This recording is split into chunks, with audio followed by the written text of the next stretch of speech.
বাংলাদেশ স্বল্পোন্নত দেশ বা এলডিসি থেকে বের হবে 2026 সালের নভেম্বর মাসে। এলডিসি হিসেবে বর্তমানে বাংলাদেশের পণ্য আমদানিতে যুক্তরাজ্যের শুল্কমুক্ত সুবিধা রয়েছে।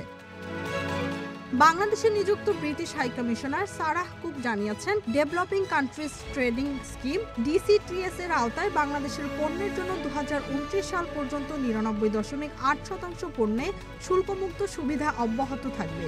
2029 সালের পরও বাংলাদেশের 92% পণ্য এই স্কিমের আওতায় শুল্কমুক্ত সুবিধা পাবে, যার মধ্যে তৈরি পোশাক অন্যতম।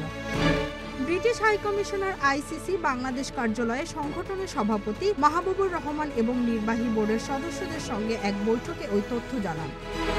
আইসিসিবি সভাপতি মাহবুবুর রহমান বলেন, বাংলাদেশের সঙ্গে যুক্তরাজ্যের দীর্ঘদিনের শক্তিশালী ও গতিশীল সম্পর্ক, ঐতিহাসিক বন্ধন, জনগণ পর্যায়ের গভীর যোগাযোগ এবং দৃঢ় বাণিজ্যের উপর ভিত্তি করে গড়ে উঠেছে।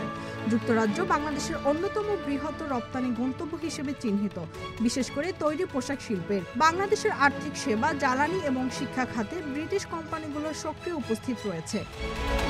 সারাহ কুক বাংলাদেশ ও যুক্তরাজ্যের মধ্যে বাণিজ্য বৃদ্ধি এবং অংশীদারিত্ব শক্তিশালী করার প্রতিশ্রুতি পুনর্ব্যক্ত করেন। তিনি বাংলাদেশের এলডিসি থেকে উত্তরণের অগ্রগতি ও অর্থনৈতিক প্রবৃদ্ধি ধরে রাখতে রপ্তানি বৈচিত্র্যকরণের সুপারিশ করেন। ভবিষ্যৎ সহযোগিতার ক্ষেত্র হিসেবে হাইকমিশনার উচ্চশিক্ষা, জলবায়ু অর্থায়ন, নবায়নযোগ্য জ্বালানি এবং বিমান চলাচল খাতের কথা বিশেষভাবে উল্লেখ করেন। Z news, Dhaka.